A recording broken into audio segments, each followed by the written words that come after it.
If you've been shopping anywhere recently looking for summer decor, I guarantee you have seen lemons. They are trendy again this year. A ton of people are decorating with them and I can't blame them. They are super fun and cheery. I love that pop of yellow. So today we are making a ton of lemon DIYs for your home, so stay tuned. So I have had lemons on the brain for a few months now as we prepped for my future cousin's bridal shower. Her theme was she found her main squeeze and I have been loving DIYing for it. So today I'm sharing a ton of projects that I made for that shower that you can use for home decor. You won't be able to tell the difference. It's not party decor. And then also be sure that you're subscribed if you love lemons, because later on this week I'll be sharing more about the party specific DIYs that I did for that shower. Hit the subscribe button and the little bell and YouTube will let you know when that video goes up. So if you're looking for some inspiration for lemon home decor, you are in the right place. Let's get crafting. First, let me show you how I made these felt and fabric lemons. They are so easy and so cute. So for the felt ones, I just grabbed some really cheap felt sheets from Walmart and I cut out some different sized lemons on my Cricut. You could easily print out a lemon shape and cut it. You don't need a Cricut to make a stencil. I was just in a hurry this day and it was a lot quicker for me. So I used a variety of sizes. I cut those out on yellow felt and then I used some green felt just to hand cut some leaf shapes. So I would have those for later. I kind of approximated them to the size of my felt pieces. So then I followed my tracing line and cut out all of my shapes. Once the shapes were cut, I grabbed my smaller glue gun and just used some regular hot glue and glued around the outside. Now it helps to think of this as a pillow, but we're not going to be flipping it inside out and you'll see what I did with it in a minute. But I just left a small enough hole that I could get my hand in, but not too much. And I stuffed it with some pillow fluff. This is just polyfill, but you can use whatever you have, an old pillow. I've seen people use cotton balls. And then once everything is in there, then I sealed the outside and then I added my leaves with some hot glue.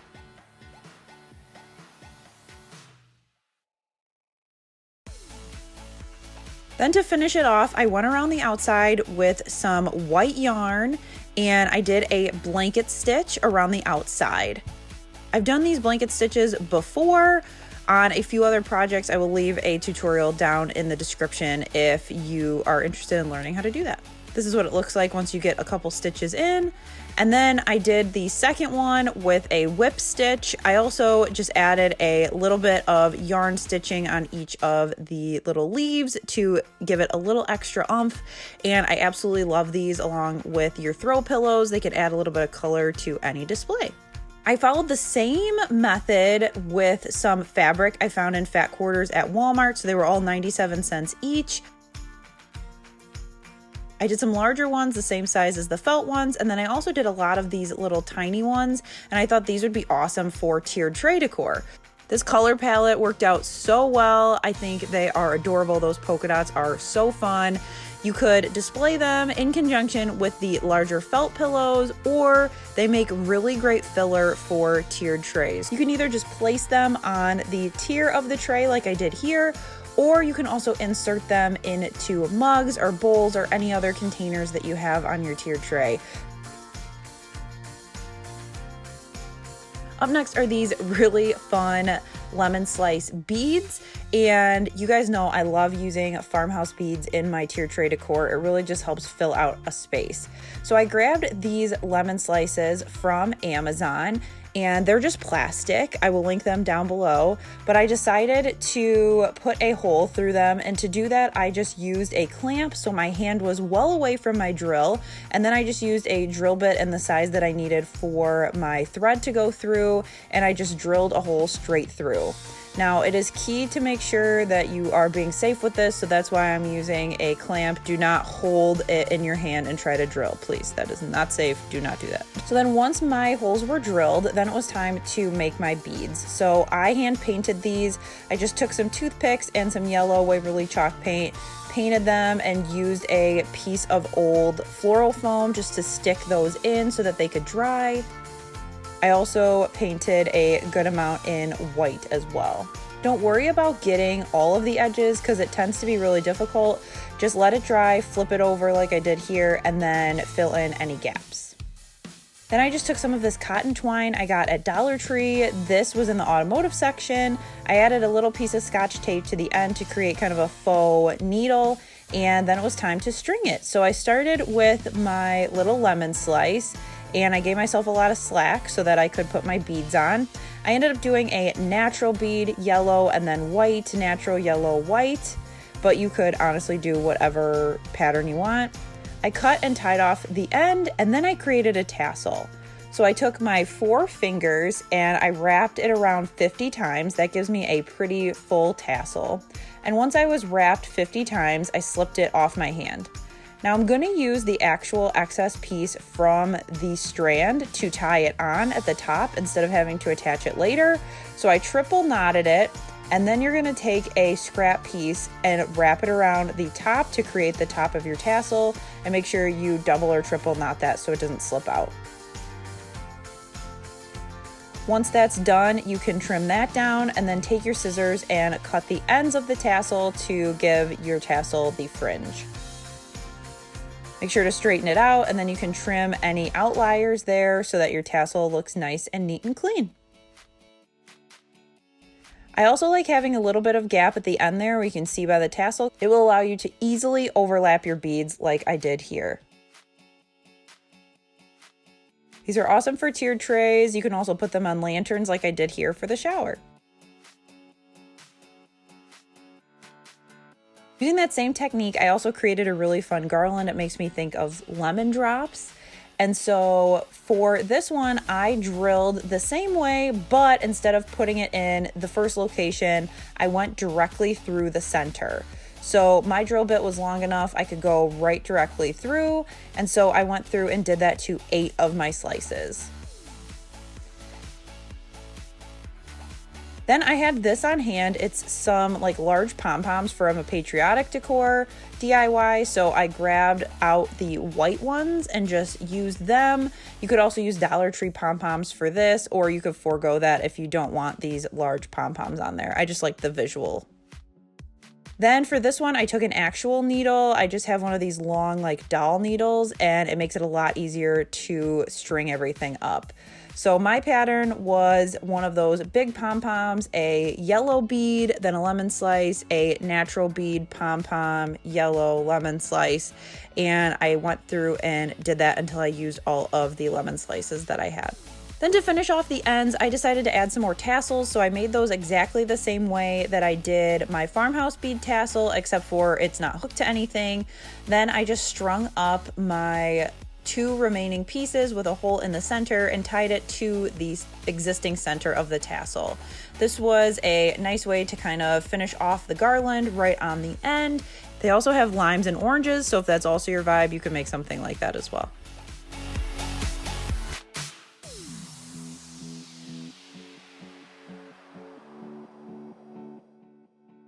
So these have to be one of my favorite projects I've done in a long time, which is really saying something because I feel like I make something every day. But these are these wood lemon cutouts. Now, I was inspired to do this by Lisa over at Dollar Mom. She had recently cut out some lemons for a sign, and I thought these would be really awesome to create for the shower. So for this project, I'm going to use some scrap wood because I've got just like so many pieces of wood back here from recent builds, but you could easily buy just some cheap off-the-shelf lumber.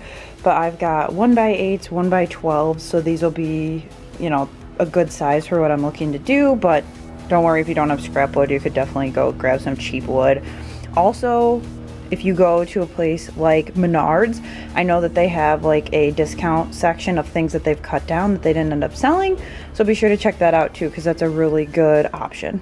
I started with my 1x12 and traced the same stencils that I created for my felt and fabric lemons. I just used whatever sizes that I had that would fit onto the scrap piece of wood. Then I grabbed my new jigsaw. This is Porter Cable. We just went with that brand because that's the battery that we had, but really any jigsaw that matches your battery you can do. I clamped my piece down really tightly to my work table, and then I got to work. You want to make sure that it's not going to move on you, so that's why the clamp is important. These are just DeWalt clamps and they worked really well. Now the key here as you're cutting it out is to take it small chunk by small chunk instead of trying to cut the whole thing at once. So try to curve as much as you can, but don't force it. And when it really isn't going to curve much more, kind of fade off out and cut off a little piece. So as you see here, it's kind of like woodworking where you're whittling down like one small piece at a time instead of everything happening in one swoop. And here are what my lemons looked like when I cut them out. Now, you're gonna wanna make sure that you're wearing goggles for this, just for safety purposes, and don't worry about any of those extra little pieces because we'll sand them down. Then to create a half little slice or a lemon wedge, I used a bucket, traced that onto my wood, and then followed the same process to cut them out. I also ended up using a 1x3 to cut out some smaller ones that were about the same size as my little fabric lemons so that they would fit on my tiered tray really well. I went through with my orbital sander and got rid of all of the edges as well as anything that was raised. I also softened the corners as well, just so it looked a little more rustic and they were nice and soft.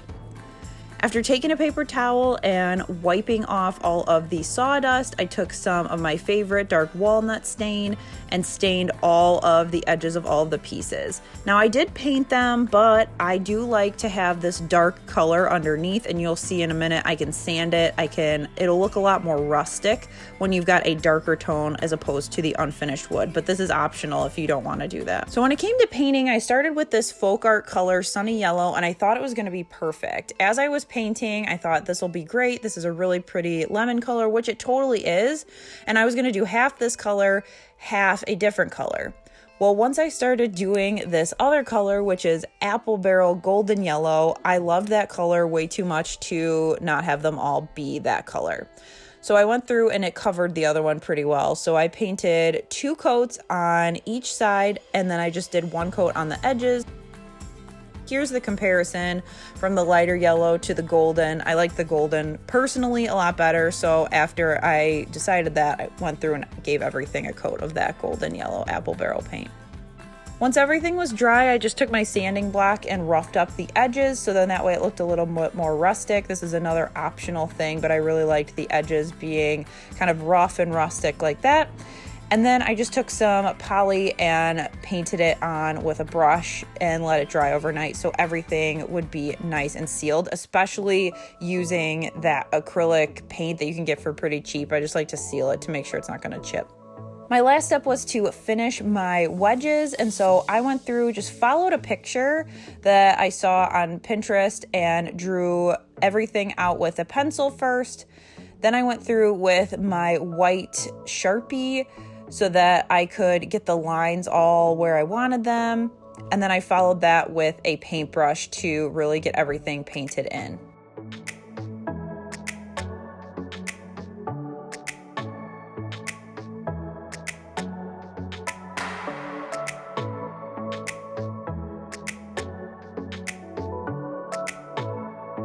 Once I was done painting, I let that dry, and then I followed it with that same Sharpie and created just some lines to give it some more dimension.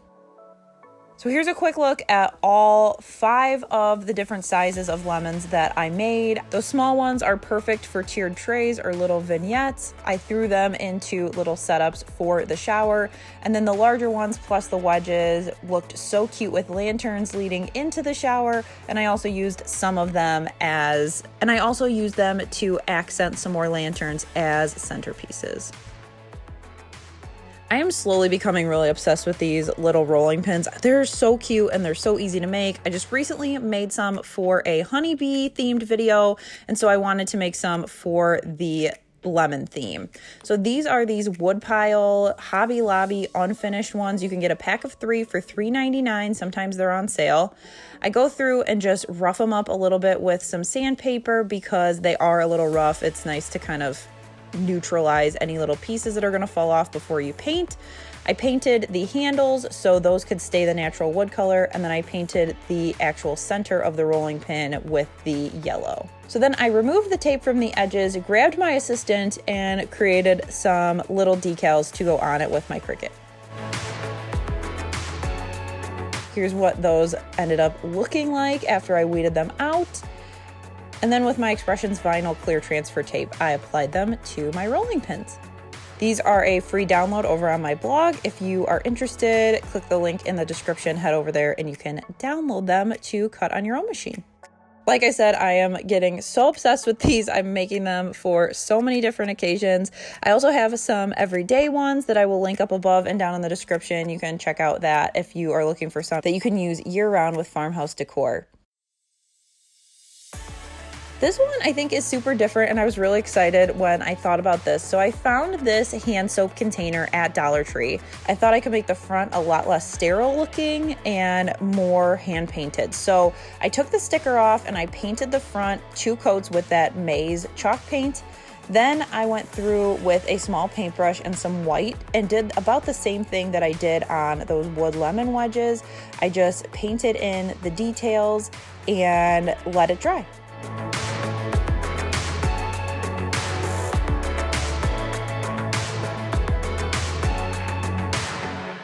If you don't want a freehand, you could definitely do a stencil, or you could cut out on your Cricut the shape. I just wanted to try my hand at hand painting.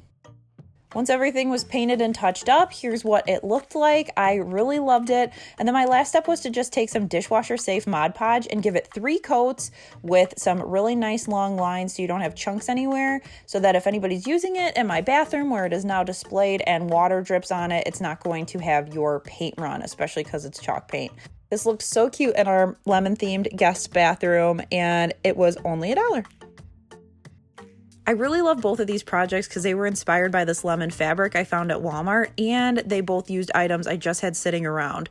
So the first being these Rayo's homemade sauce jars. I just put them into some hot water and let them sit for a while, and then I just took a scraper and the sticker came right off. Then I took this fat quarter that I found in the fabric section at Walmart and cut a piece to size. Then I just used some Mod Podge to decoupage it to the jar. Now, I really love using the Rayo's jar for this because nothing is raised on it. There's no branding. It's not like covering a mason jar where you have to worry about that. This, I was going to get a flat adhesion to the surface with the Mod Podge, which I really liked. I'm just going through, adding some, going piece by piece, and then making sure that I'm pushing it down and getting rid of any bubbles or any wrinkles as I go. Then I created a little seam at the end and Mod Podged everything down. Then to finish the bottom, I just went through and gave a couple little snips around the outside to create little strips that I could then easily Mod Podge back down.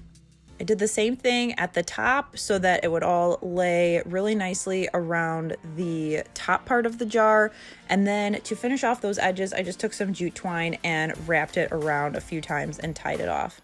Then my last step was to go through and give the entire thing, minus the jute twine at the top, a thin coat of Mod Podge so that it was all fully sealed. We use this at the shower to hold straws for drinks, but it's also a really fun vase. You could also put the straws in it for your tiered tray.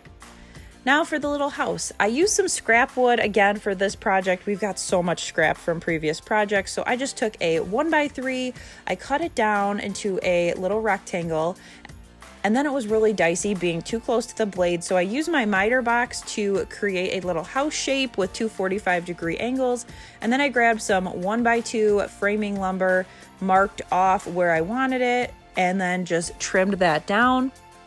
I also cut the second piece with about an extra inch so that they would overlap at the top. Then I sanded all 3 of my pieces for my little house. Then I stained both pieces of the roof as well as the back of the actual house shape so that if you saw it from a different angle on the tiered tray with the non-fabric side, it would just look like it was all stained. Then once it was dry, I used my Mod Podge again and just decoupaged a piece of fabric onto the little house piece. Now, before I cut it, I made sure I looked where the fabric would lay so that I knew I had a nice focal piece of lemon instead of cutting it off at a weird spot.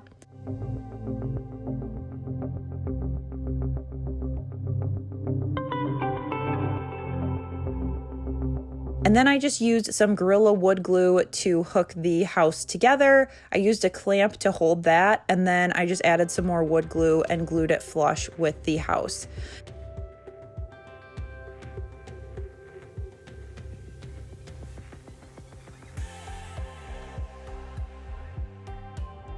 This project was totally for my tiered tray. It worked out perfect, and I love how the container at the top ties really well to the house at the bottom with the same fabric. Now here's a quick time lapse of me putting together my tiered tray. I always love watching people decorate, and so I wanted to share this with you guys in case it would give you any inspiration. But I'm tucking those little fabric lemons into the cups to make them look a little more full, filling in holes with my little rolling pins and my beads, and voila. Thank you so much for watching. As always, I love hearing from you. What is your favorite project? Down in the comments. That really helps me inform what I make for future videos because I understand what projects and stuff that you guys like. Also, be sure to hit subscribe if you haven't done so already so you don't miss that party video. There's a lot more lemon themed DIYs coming your way later this week. Thanks again for watching, and I will catch you all in the next one. Bye!